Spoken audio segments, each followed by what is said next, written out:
To listen, this is for you. This is for the Adeojo family.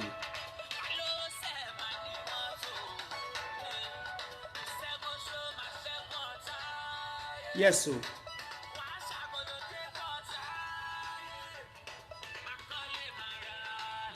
this is your portion here on it.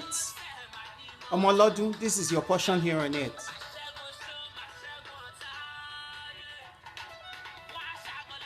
Oh, okay. I was getting carried away, excited about the moment and celebrating your birthday with you. Yes, Tutu, aka Tootsie Roll, the one that is full of joy and gathers friends and families around. I just wanted to take this time to particularly celebrate you and honor you and declare some things that way of exhortation and probably prophetic prayer over your life. And because you're precious to many people, to many of us, obviously there are those who are physically there with you, celebrating you and honoring you, and just to make your day a glorious one that you will remember for many, many years and many, many moons to come. I'm going to play around with the acronym FORTY, which stands for 40, obviously. And the F will stand for friends and family, while the O will stand for oneness with self and with God. And the R will stand for reflection or resourcefulness, reflection and resourcefulness, while the T would stand for thankful and also thoughtfulness, and while the Y would stand for yesterday is gone, and also yes. And let me just go ahead and start off with friends and families. You see, when an individual turns 40, that's not the time you're beginning to find friends. That's not the time you're beginning to find family. There's a track record that has been set by your life, and that by the time you turn 40, you begin to know who is who in your life. You know, is this a friend or is this a foe? And you begin to identify those who call themselves your family, or those who are your family. Are they really your family? Whether it be your natural family, your spiritual family, you begin to separate reality from fiction, basically. So as you turn 40, this is the time for you to know who are your friends. And to God be the glory, you do have friends and you do have family. God has been faithful to you.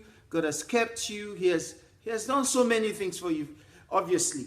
Now, friends and family. And this stage in your life, you have the stability of friends and the stability of family who will help you continue to progress in line in who you ought to be. So have friends and family. O stands for oneness.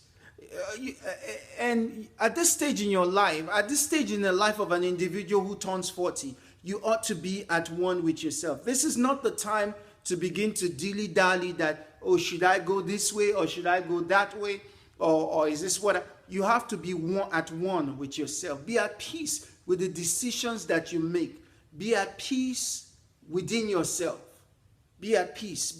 In other words, be at one. Your mind is not doing its own thing. Your body doing its own thing. Everything is at one. Be at one within yourself and with yourself.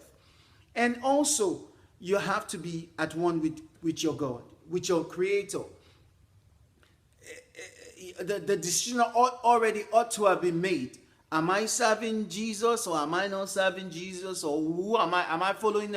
Am I serving God or am I not serving God? Where is my life going to? At this stage, when one turns 40, it's very important. It's not that one cannot make the decision at any point in one's life, but it's very important that you have made that oneness decision where you are, where your heart stands, where it comes to God.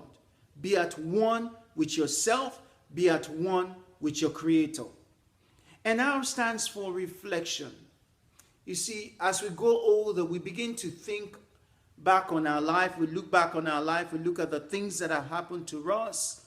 And We look at our strengths, our mistakes, our success, our achievements, and all that will cause something to come out of you. Because the more you reflect, the more you begin to, so I did this well, I didn't do that well. And all that will accumulate in what you call resourcefulness. Because you have a resource full of the good, the bad, not so good, or the ugly, as is generally termed. So at this stage, at the age of 40 and beyond, one begins to basically peak out.